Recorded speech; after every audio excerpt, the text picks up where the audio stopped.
Tú peras today on DOOP by the River. You already know what type of podcast this is going to be. After what happened on Tuesday night over in Los Angeles, of course, for the Philadelphia Union, their CCL run is over. We're going to discuss that as we look ahead. It is still Red Bull week, guys. Anybody excited? Well, we're going to talk about it here on this episode of DOOP by the River. Don't you dare go anywhere because you do not want to miss it. And let's get it started, guys.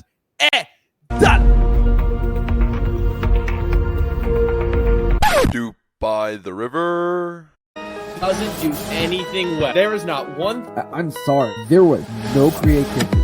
As a Union fan, I take that all day. Another DP. We need to go get Mario Balotelli. And that is right. Welcome, everyone, to DOOP by the River, the show where we follow everything Philadelphia Union. Of course, we are brought to you by Philly Sports Network. Before we dive into today's episode, welcome, everybody. Welcome on back, I should be saying. We got YouTube at Barstool Philly's YouTube channel here live. Of course, we got DOOP by the River's Twitter account live here as well. If you guys are watching on YouTube, make sure you guys hit that like button, subscribe for all of your future viewings of DOOP by the River, and make sure you guys follow us on Twitter. And, of course, you can find us where we stream podcasts. Find us under DOOP by the River Podcast. And, of course, ladies and gentlemen, I am so happy to be back with my man, Justin. Today, he is Justin General. Glenn, oh, I like that, Glenn. No, Friedberg. Justin, may the 4th be with you. How you feeling, brother? It's been an interesting past few weeks. Trying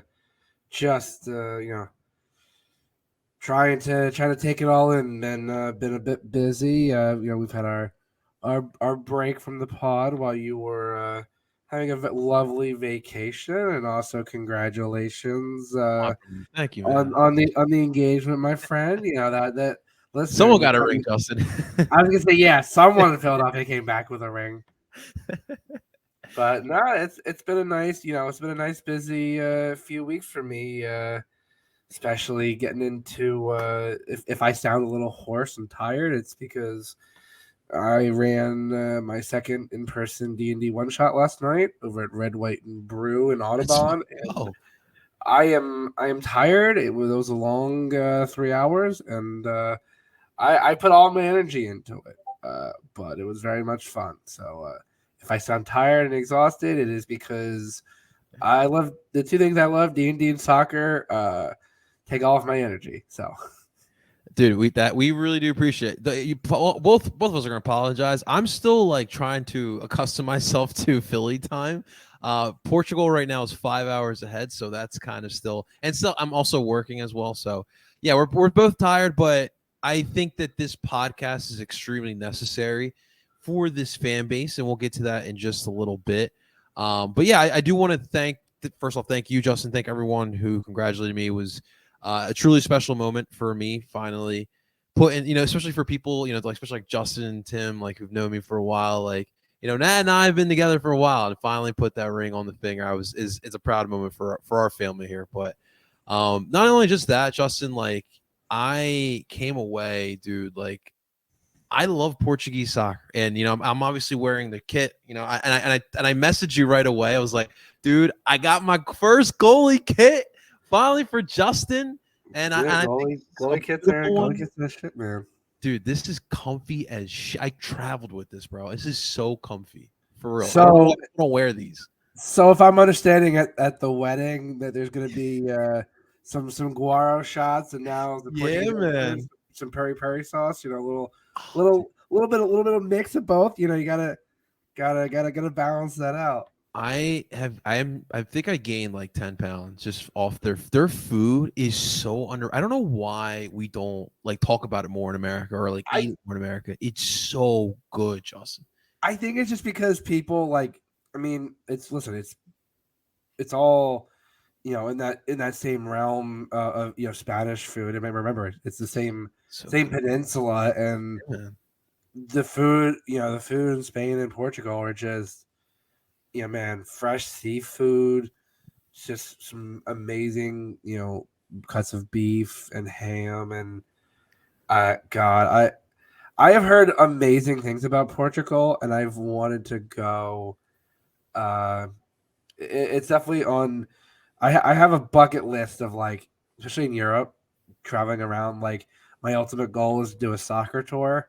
Yeah, man. And I think seeing like a Porto or like a Sporting game probably would be up there for me. So it's really cool, and like I don't know if you've done this, but the stadium tours is like a thing in Europe.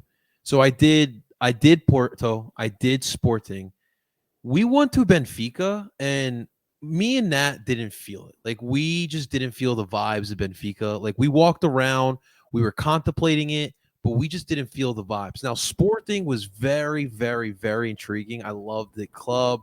I love the green as well. You know what sold me away from Sporting though, Justin? It was the love for Cristiano Ronaldo, which I get, but you know me, I can't. I mean, Ronaldo. yeah, he is the best player probably one of the best players to come out there. Good academy too that they have in Torres. Yeah, I mean the Sporting to Man U pipeline. Cristiano, Nani, Bruno. It's kind of one of those things that like. Yeah, man. Sporting's one of those factors, man. They just keep replacing. It's great. It's great ground. I recommend checking them. Even Benfica. I didn't feel it, but definitely would recommend checking out. Lisboa is a great party and food town. But Porto definitely captivated me. The city. It's a beautiful city. You go to the stadium, you feel the history, and then of course I see a picture of Jackson Martinez with James Rodriguez with Radamel Falcao, and you know me, Justin. That's all you need to do right there. And I'm sold, man. I was sold right away. You know, if there was it's all Holkey. Unless we're like Reid Mondragon and Porto would have been the only would have pulled together.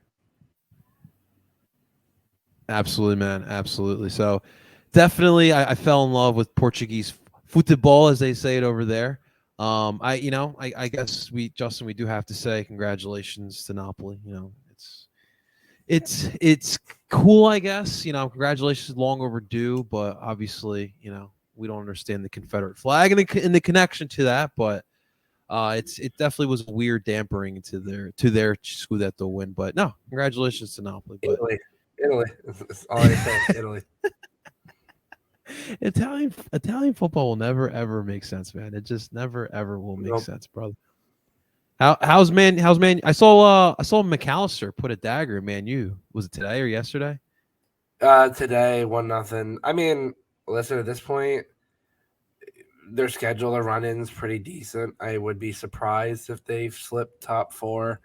I mean, people are like, "Oh, Liverpool or Brighton's going to chase them." It's like it's a bit too little, too late at this point. I don't think Man U's going to drop as many games. The injuries have kind of not caught up, but like when you're missing Varane and Lissandro, to your top center backs, and Luke Shaw has been doing actually an admirable job as a left-sided center back.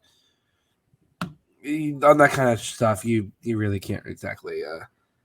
That's one of those tough breaks. You're like, yeah, fuck. And of course, I missed it because I was driving home, and I'm like, of course, it's a penalty of all things. But I mean, if Anthony finishes that chance early in the game, it's a 1-1 game. But hey, it is what it is. It is what it is. Well, at least Everton's getting relegated, so there's. Honestly, the Premier League relegation race is who can be less shit of the complete shit. Like the amount of things that like West Ham and Leeds and Leicester City and Wolves have all done to fuck themselves over and yet somehow not be bought. Like, it blows my mind that there are 3 teams shit enough to be in that. Like, normally in most seasons, those 3 teams would be in the bottom. That would be the bottom 3 by like a comfortable mile. It is entertaining. Like I always like throw in my head like the debate, like the pro rel, topic, and it is kind of entertaining. Like when you're looking at, especially like over in Europe, like most of the time who's going to win the championship, right? But like the relegation battle, you don't know most of the time you don't know who's going to get relegated, and that's intriguing for sure. That's something we don't get to enjoy too much here in the United States. Maybe soon, Justin. I don't know. You imagine us in like second division MLS or no? Don't say pro rel too loud. Ted Westervelt. You say it 3 times. Ted Westervelt comes on the podcast. and starts another beef with Applebee's.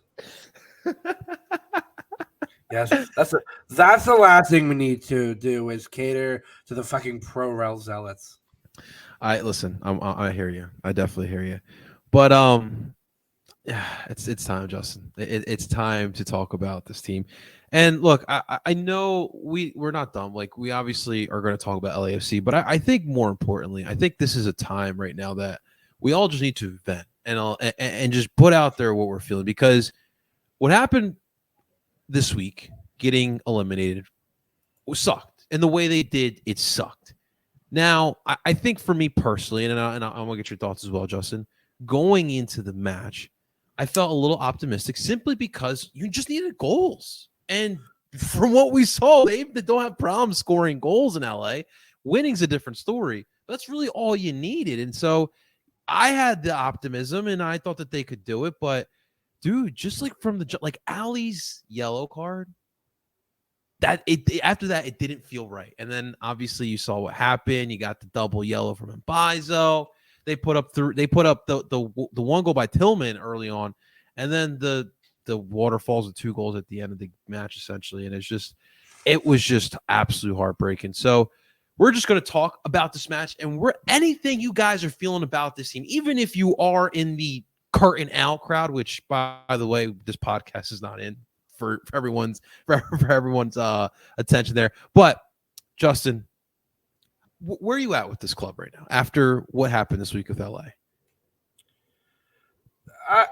I mean, listen. At this point, this team has been on very shaky form, like mediocre form, at least for the expectations. But yet, despite that, they've made it to the semifinals of the Champions League. And I know, and I've had people say, "Oh, well, they should have won. They really, they the second time it's like, okay, well, do you know how hard it is to even qualify for the Champions League? 2, to make it to the semifinals in your only 2 appearances, like, that's not exactly an easy feat. And oh yeah, by the way, traveling to LA, I mean, don't get me started on the time of the game, like, all stupid. I was asleep before the game even started because I couldn't even stay awake. I wasn't even going to bother staying awake for that. But, like, yeah, you know what? It's a little disappointing. I'll admit. But for those people who are calling for Curtin to be fired, when this team is 1 win and they're right back in 5th, like, the Eastern Conference at this point is so topsy-turvy. Because, hey, guess what?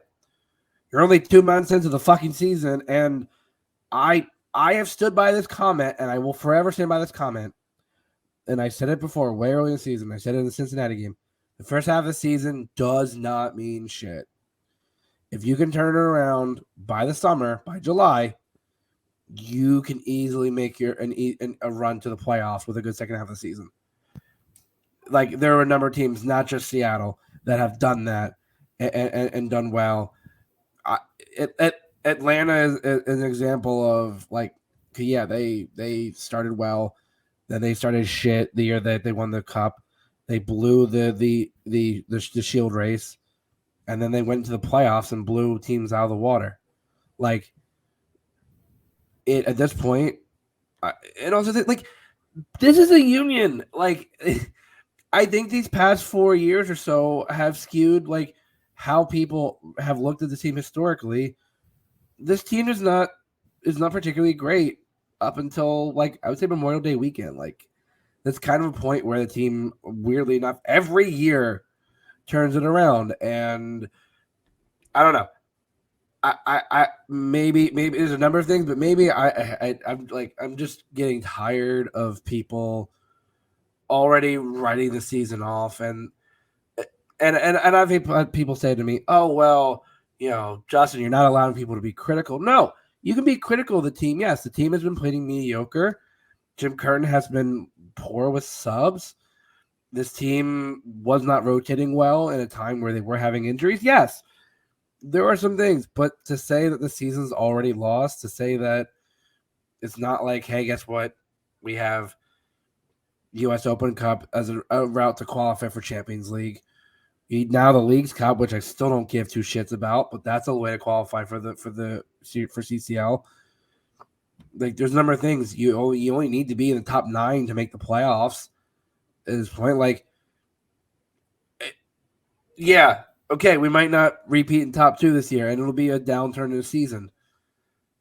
I just think people's expectations are getting completely blown out of the water these past few years, and people are going from 0 to 100, and then running into a brick wall. And one of my favorite quotes to describe this entire situation, it's kind of a joke, is the guy from Top Gear. He goes, "It's not driving fast that kills people.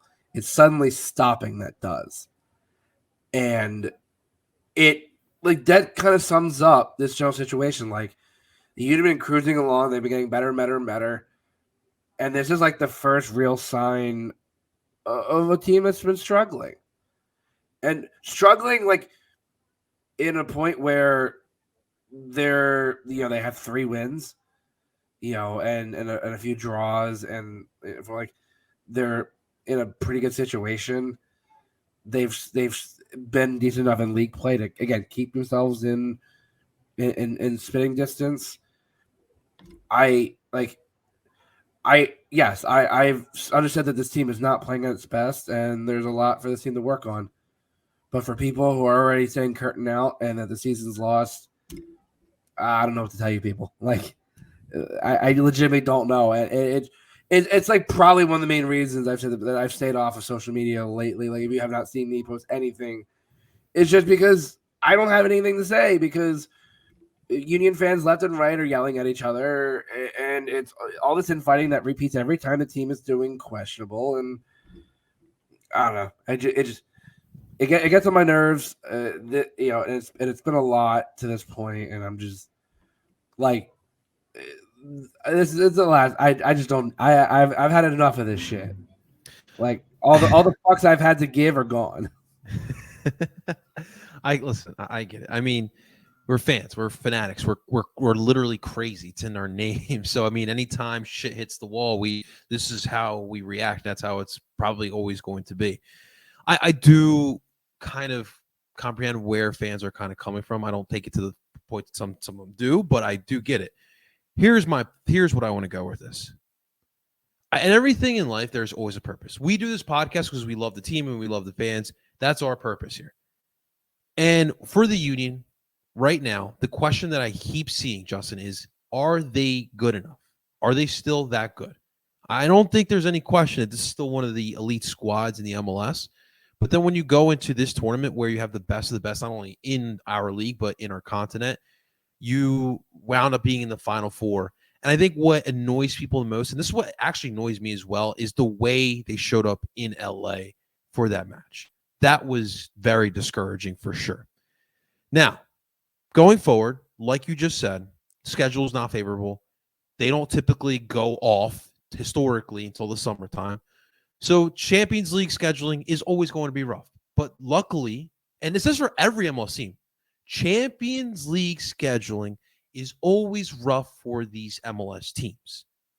But you got to get it done. And for the Union, in the 2 times in the last 3 years, they've gotten to the semis. That is still impressive. So, yes, we're going to celebrate that.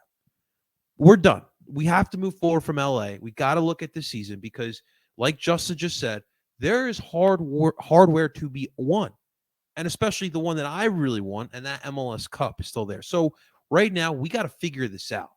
All right. So the issues right now, right? Let's start with Jim Boy, right? Because I do think that it is a little bit of an issue. Justin, you alluded to it as well. Rotation, tactical flexibility.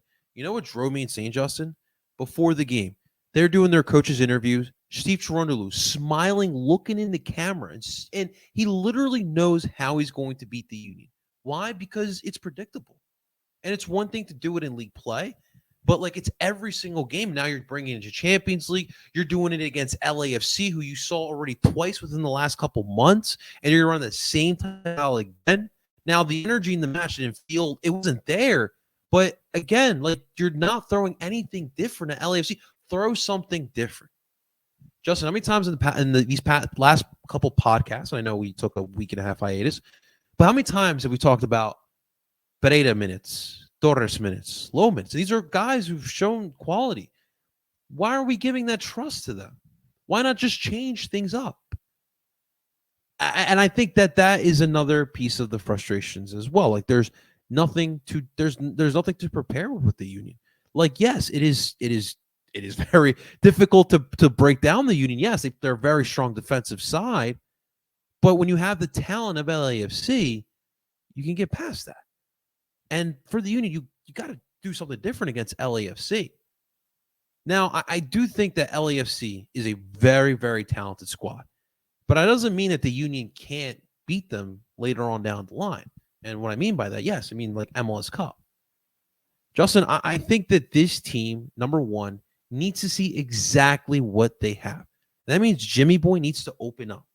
It means he needs to try to throw different things around, like even like try like Carranza and Torres, or just try something different formations. How many times have we talked about a 3-back set? How many times have we seen it this season? I do think that they still need a piece, maybe two, if that. But the talent is here. We got to put it together. And that's what we have this summer to figure it out. I'm not going Jim out. This man has done so much for this club. And yes, he does deserve fault for what happened. But man, I think that there's still more to the soccer team. You know what I mean? Like I just don't, we can't go to the route of curtain out. We have to wait and see what we have here. But for you, Justin, do you think this squad is good enough later down the line to beat LAFC, or do we need to add to it? I mean, I think it's like two separate questions, because is the squad deep enough and is the squad good enough to beat LAFC are very much two different conversations in my head. I think at the end of the day, you look at it and go, this team's deep enough to make a run in the playoffs. That much is clear. Like, I don't think that's an issue. I do think looking at this run of form, you look at it and go, okay, in the summer, do you pick up one or two more pieces? Yeah, I think that's fair. I know we had heard kind of unsubstantiated rumors of potentially an MLS vet at the time. I believe it was like a few months ago or in the season. I know there were talks about it. I think at that point, yeah, I think you do need a couple pieces to beat LAFC. But right now, I don't see any reason why you can't make another run in the playoffs. Like, this team is absolutely built for those ugly games.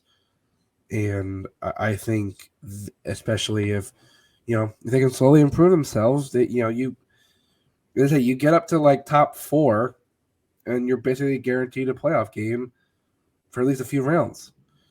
And I think if the Union can right the ship and throw some rotation in there, then you look good. But yeah, it's not the best right now, but I think this squad's deep enough at least to make a run.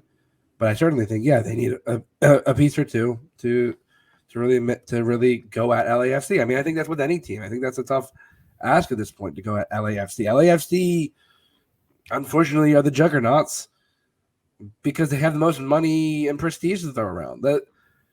Unfortunately, that's how, welcome to the problems like La Liga, where Real Madrid and Barcelona dominate the revenue and the pull of the best players. Or your Bundesliga, where Bayern can just pick up anybody because they are Bayern. Isn't that what the salary cap's for here, though, or whatever our rules that we have for our DPs? See, I think people think, oh, if you get the salary cap is gone. No, that's not how that works.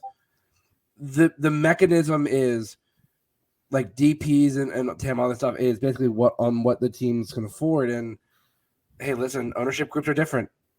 That's just how it is. Like, I mean, it's why it's also the way the league is. It's why, a lot of American ownership groups now are buying teams in Europe because it's cheaper to buy there.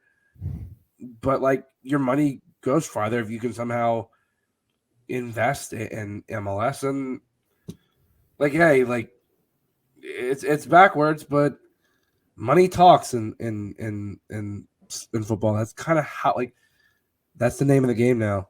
Your club has enough money to buy these players. Yeah, you're gonna be better. You can hire the best coaches and all this. Yeah, you're gonna be the better teams. Like every now and then there's Cinderella runs, but unfortunately, like unless Jay Sugarman sells the team or Ernst Tanner finds the next Victor Osimhen, in the third division of Luxembourg, like I don't know what to tell you. Like, and that's the unfortunate, difficult thing of being a club that has scraped by to success the way the Union have.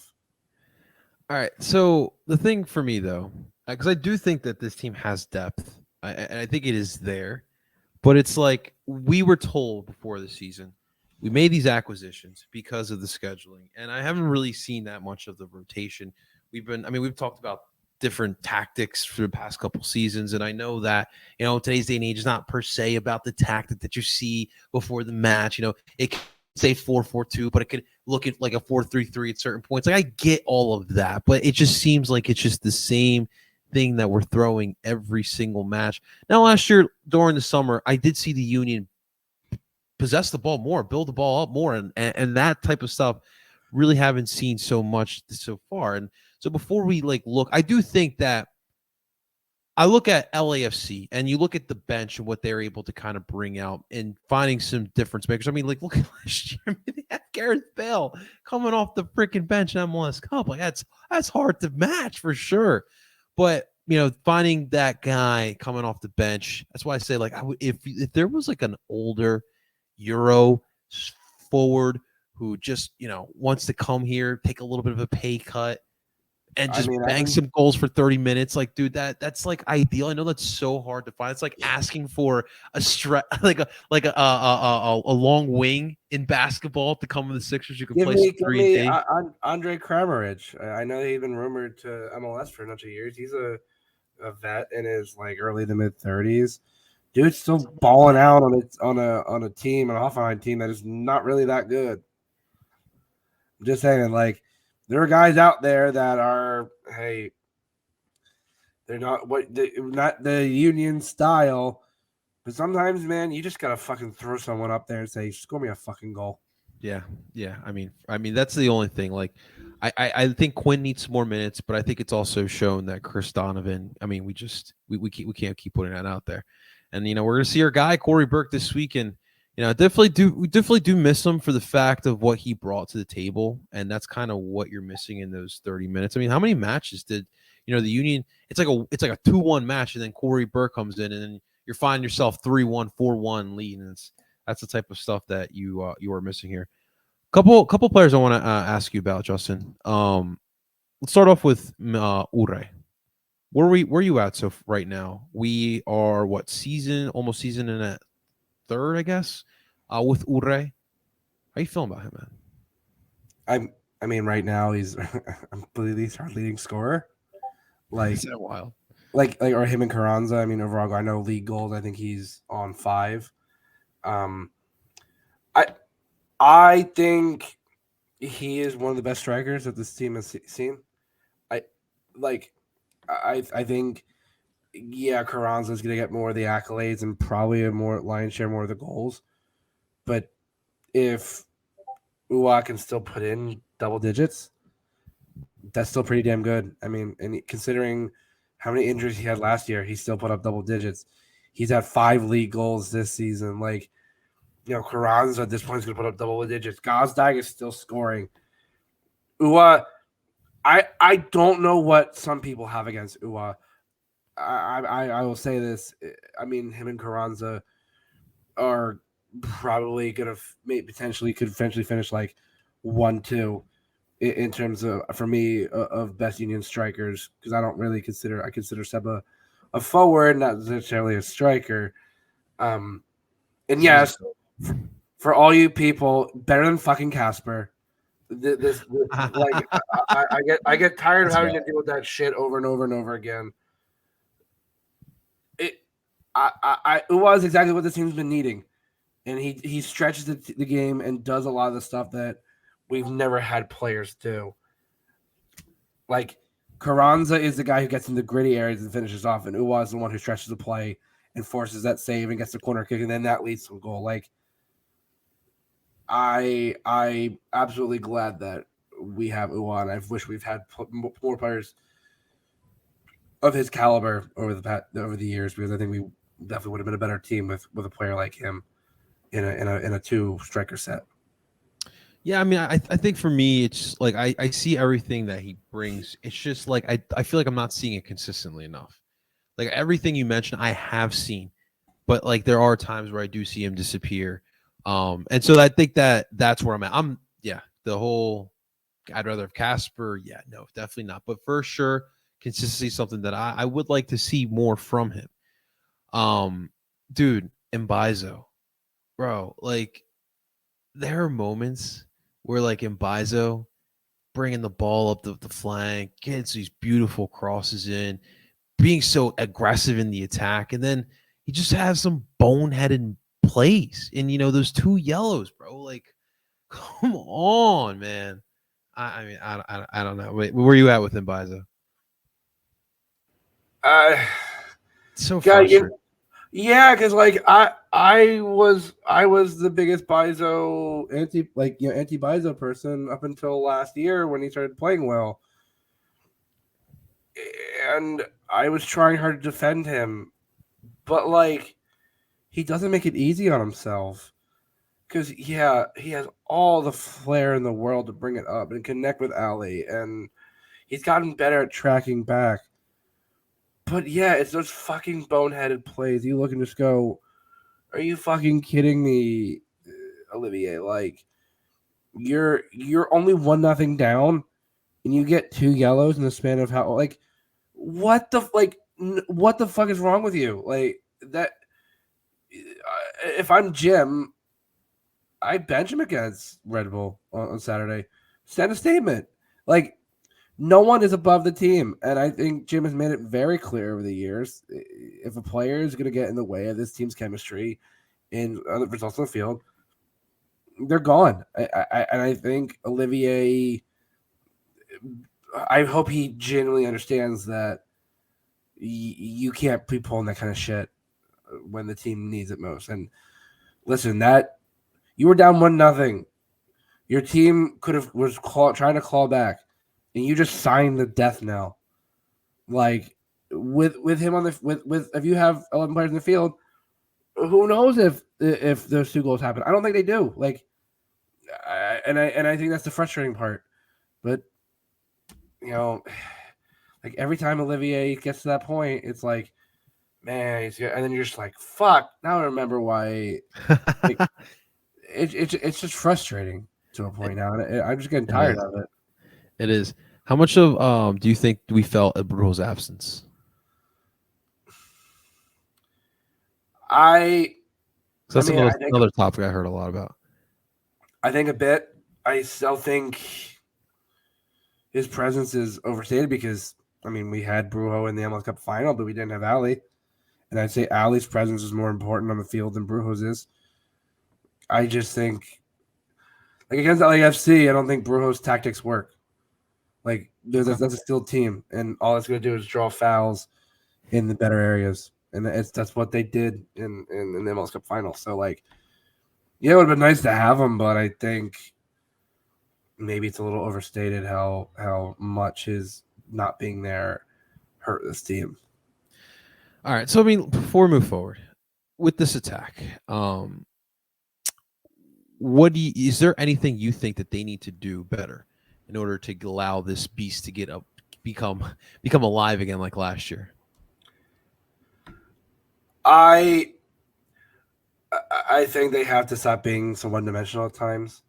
I think you see Ali a lot making those runs on the wing.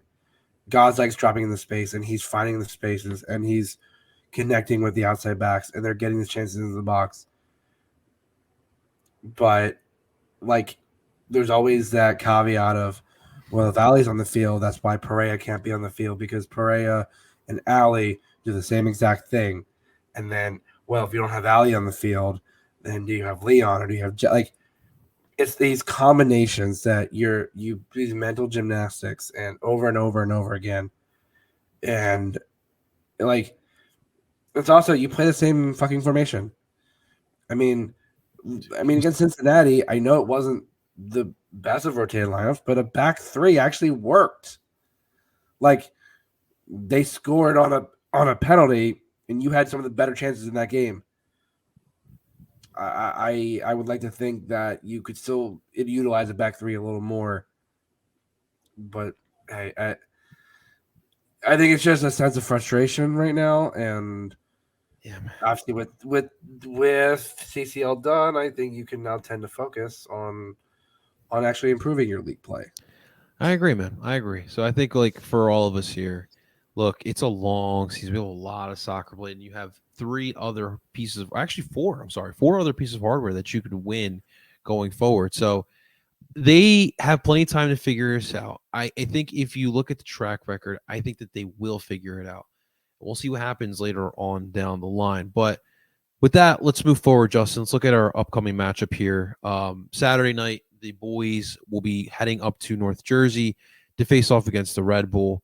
And before we get into the matchup, a lot of talk this week, Justin, as well. And in the midst of, like, being pissed off about getting eliminated CCL, the discussion of the whole rivalry gets brought up again. We've kind of owned them in the last four seasons. I think it's been a while. But where are we at? Like, I remember when I first started doing Union coverage, the whole topic was, well, you guys can't beat us, so it's not a rival. Well, now they can't beat us, and now we really don't care about them. So I mean, where are you at with Red Bull? Do you still feel the same way? I don't give a shit. Like, no, it's just ridiculous. The Van Zier things made it easy to hate them again. That's for sure. Well, at this point, even their own fans hate them. That's true too, man. I listen. If we don't have a rival, who fucking gives a shit? Like, unless Pittsburgh Riverhounds come up from USL, do it, Donnie. I don't see any real rivalries of sort. Like, I really, you don't feel anything for NYC or Revs at all? I mean, what one plays on a field that really isn't a field, and the other are the Revolution. Like, I don't give enough of a shit about the New England Bob Crafts, and NYCFC. Like, there's a number of reasons to dislike them, not including their proximity. I don't think proximity automatically determines rivalry. Like, I mean, think about it. Some of the best games the Union have played over the last 4 years have come against LAFC. Would you really consider them a rival? Not really, but They're trying to create that. I saw that shit, and obviously you saw the fan base going back and forth. Oh yeah, you mean the fact that we were paying homage to them and they didn't understand that, and apparently we stole a jump for Philadelphia when we never said we invented it, and everyone's been doing it. And the fact that probably a bunch of their fans were former Chivas USA fans or Galaxy fans, and they won't admit to it. But hey, it's giving Atlanta. Yeah, it's all this shit. Man, like, why can't we just focus on the soccer and not people just being whatever? Like, it's American soccer, bro. Like, there's nothing original in our fucking league, man. Besides DOOP. No, I guess not even really DOOP, but I think we kind of use it for everything now. It's just a term that we use these days. But dude, the whole stuff with the Van Zier, like, I just kind of feel bad for the Red Bull, because how can you like if that were our club, Like, would we be sitting here doing pods? We'd be sitting here talking about because I don't know if I would. No, if the Union were not doing anything about it, I would not be talking about them. I would not be going into the stadium. I like I think some of the Red Bull fans have it right. I like it was a absolutely fucking pitiful response from the team and especially from the coach. And if I were them, like I would want to dismiss. I wouldn't want that fucker anywhere near the training complex. Yeah, And a 6-game suspension. So like, cool. As I said, cool. Calling someone a racist slur is 2 more games more than kicking the ball into the stands. Like, cool. We can equate it. So like, it's something that it's gotten on my nerves that like the response was fucking lackluster, and I can't say I expect much from a energy drink conglomerate who has a number of issues around the world, with bastardizing the sport of football. But hey, they want to do whatever they want and not punish a clearly person who clearly say a very, very, very horrible thing. Hey, go for it. It's their player. Doesn't mean the fans have to like it. dude, we might overtake Red Bull Arena. We might make it Subaru Park, North Jersey. The way it's been looking like lately. I mean, yeah. I mean, like you said, the fan protests. I don't blame. Well, I mean, fans have been protesting by not showing up for years, but I mean, the fan protests even now further. Like it's starting. It's becoming way more noticeable. It is bad. So right now, guys, the Red Bull. I mean, this is obviously a distraction that kind of Red Bull kind of brought on themselves. To be honest with you, the club themselves. But because of it, now Red Bull have seen themselves drop to bottom of the table. Now, obviously, Miami, Montreal, Charlotte are with them with 9 points. But here's the bigger picture. And this is why it's important for the Union, to find their form. The Union right now are in 10th place with 11 points. It's 2 more than the Red Bull. Now, obviously, if you lose on Saturday, Red Bull kind of jump you. The New England and Cincy are in first with 21 points. But yeah, Justin, like you kind of want to stay afloat. You kind of, it's still early, but you want to slowly start getting things into gear. And what better way to do that with the Red Bull squad who is struggling? They have to be pissed off. Like, how are you not pissed off after what happened this week against LA? Like, I needed to see these guys play with some emotion, some cojones, papa. You feel me? Like, that's the type of stuff that we need to see this Saturday against the Red Bull. Treat it like a rivalry game if you need be, but I need to see some energy up in the energy drink stadium. I mean, I think if like it is the same thing I said about Toronto. The reason they're afloat are because of all the draws they have. Their offense is not really clicking all that much. And hey, guess what? The guy they signed to really do it is suspended because he's a racist prick. Like Corey Burke is, again, for all we loved about him, it's the same shit we said. Like, yeah, he'll give you all the energy, but his scoring production isn't going to be always great. He's better off the bench too, man. But they don't have that luxury. They don't have the depth still. Their defense is still very thin. Like, they got Tolkien playing as center back now. Yeah, like oh, shit, man. It's like they don't. I mean, they don't have the depth, and they're just skating by on the draws. And we saw what happened when we played Toronto. And I'm not saying it's going to be a 4-2 victory, but like, I don't see a reason why. Hey, guess what? You didn't play great against LAFC, but you remember that Toronto game? Yeah, well, this team is shaping up to feel like that. Yeah, this is the type of match that I just like. I know we said this before, but like I just don't see how the Union just drop points here.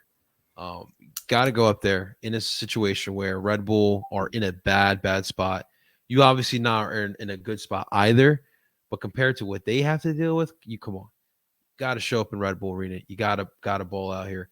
Let's talk a little bit about starting lineups here, Justin. So, Andre took a little bit of a beating this week against LA. So, I would expect him to start here with everything good. But how you feeling about that? Yeah, come on. Listen. First of all, we got to get on this merch. Write that name in permanent marker. Maybe we'll get Sharpie. Sharpie, Sharpie. Hit us up, man. Hit us up. Yeah, Sharpie. You want to do some gear? Let's hit up a collab. At DOOP by the River. We'll talk some business. But let's go. Yeah, like I think with being a goalie, like I know you have to shake it off like one moment to the next, like within games, from game to game. And Andre's a vet; he's strong enough vet. I generally don't think a game like this, we've had worse in his time with the Union. I don't think he's going to be affected. So yeah, of course he's going to be back between the sticks. All right. Any chance Jim maybe changes the formation a little bit? Or we gonna keep going with this 4-4-2 diamond? I think against Red Bull, you Red Bull them. They're gonna come with the same formation. I think the change though is I think you put Nate in on the right. I think you gotta make that same move with Olivier. I don't see any reason why you would want him to play. What about the center backs though? I personally think there needs to be more of a rotation because I need more low. I think if you're gonna rotate, it's gonna be against Minnesota on Tuesday. You got a lot of soccer next week too. That's a good point. So that's the thing. Yeah, you have Tuesday, you have Tuesday, and then West Coast next Saturday. So like, I would say realistically, I would want to rotate for the West Coast games and keep a stronger lineup for the game closer to home. And dude, that's fine. But like in these 3 matches, I need to see Low, I need to see Pereira, I need to see Torres for something, some certain amount. Like, and we need to see these guys because they can help us. And it's good to have some better fresh legs. So what about you? So obviously Kai at the left, right? Yes. Diamond midfield at the left. Oh, by the way, how do you feel about Jim allowing the U20 kids to go if they get called up? I'm perfectly fine with it.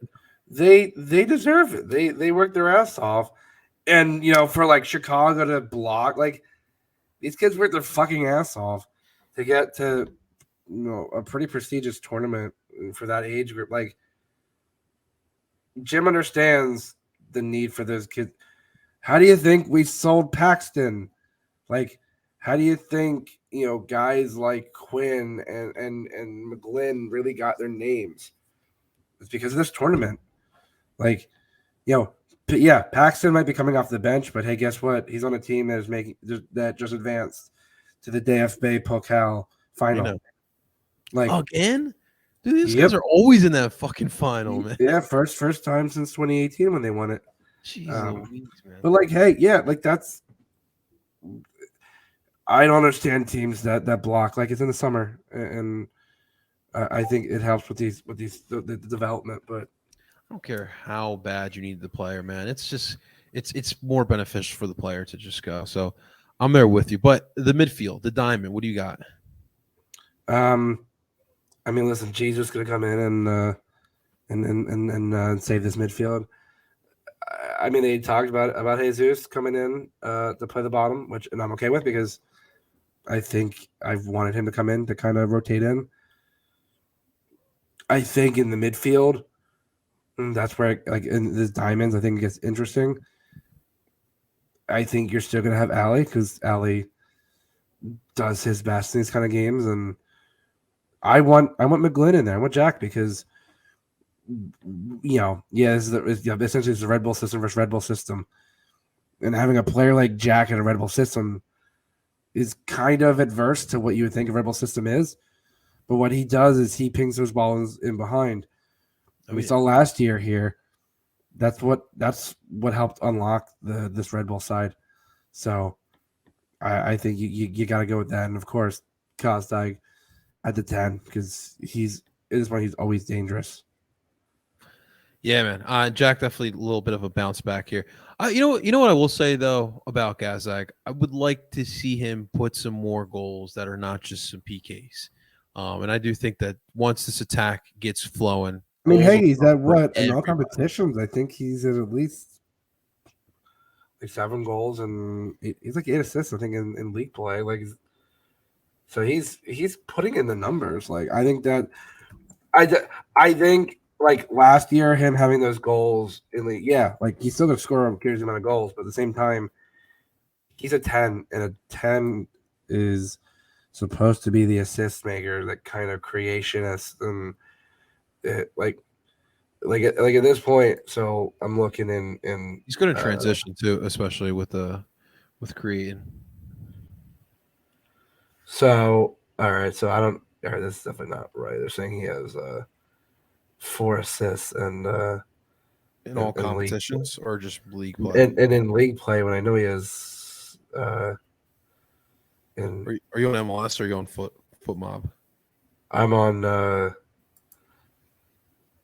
that's weird. I'm on on transfer market. Good old transfer market. You don't see what Toronto's favorite way of scouting. see what career stats. Here we go. Look at least what league play, what Gazdag has. I know he was. Yeah, in league play this year, he has 3 goals and 7 assists. I know he has another 3 goals at least. And so like, I mean, what, 6 goals and 7 assists in 15 games? Pretty good numbers at this market season. It's a lot more balanced. Yeah. That's for sure, man. That is for sure. What do you got for the forwards? Uren Carranza? I think so. I think if worst comes to worst, you throw in potentially, Torres or Quinn. I think Quinn's been doing great as coming off the bench and being that forward sub. So I would love to see him getting more minutes. But yeah, I think you're gonna roll with your usual forwards and just ask Uwat to stretch that back line. And I think he's gonna be the one that's gonna drag Tolkien, which will allow Carranza and Gazdag to deal with the center backs. Should be a lot of fun, man. Yeah, especially if those are center backs. I definitely like this matchup for sure. But let's get that prediction, Justin. What do you think is going to happen on a Saturday night here? I think it's going to be an ugly one. I'm definitely not expecting super high score, but I think the Union bounce back, and I'm going to say a 2-1 victory on the road. I think it's something that I think Jim's going to want to make a statement after to be honest, a poor performance in LA. Yeah, I think that's the name of the game, like making a statement. And look, it is just Red Bull. It is just one match, but after what just happened, just keep that psyche up. And like, just as a competitor, like what happened Tuesday, it has to piss you off. So put it out there on Saturday, And I want to. I think it's going to be a low scoring because it's just Red Bull. It's always like that. I have a 1-0 victory here for the Union, but yeah, man, I want to see some fight from these guys, some grit from these guys as well. They looked a little defeated, and that was very disappointing to see. So definitely want to see these guys bounce back for sure. Not making the trip this year, Justin. Oh, I'll be there. You're being in Red Bull Arena. Oh man, will indeed, sir. It's a good trip, man. It's a good trip. I have to go up there for one of these matches, but it's a fun. I'll be hooking up with our pals from the EPL boys. that's right, Matt and JD. I will be tailgating with those fine gentlemen. So I'm sure social media pics and accounts will be tagged. It'll be a good time. Oh man, let's go, man. And Matt, I feel for Matt, man. It's got to be hard. He breathes everything Red Bull. And it's got to be rough. It's got to be rough having to deal with that as a fan, because no one wants to deal with it at the end of the day. Yeah, you just want to support your club. So all the love in the world to our pal. Yeah, not just Matt, but all the Red Bull supporters groups, because we may be rivals on the pitch, but we understand. We understand wholeheartedly. So definitely show support, man. But Justin, please be safe and enjoy your time up there, my man. And of course, ladies and gentlemen, this is going to do it for this episode of Duke by the River. Thank you so much for tuning on in. We'll be back again next week. Obviously, next week's going to be a hectic one. So we're going to be back in the rhythm, guys. So make sure you guys are subscribed here on the Phillies YouTube channel. For all the live viewings, of course, the podcast you can find under Duke by the River. You can find that wherever you podcast. Make sure you guys are following on Twitter. We're active on there, active on game days. Definitely great follow to have. Keep you up to date with everything Philadelphia Union. Ladies and gentlemen, that is Justin General Glenovi Friedberg. Of course, I go by the name of El Parcero Philly, and we're telling you guys to Dupe on.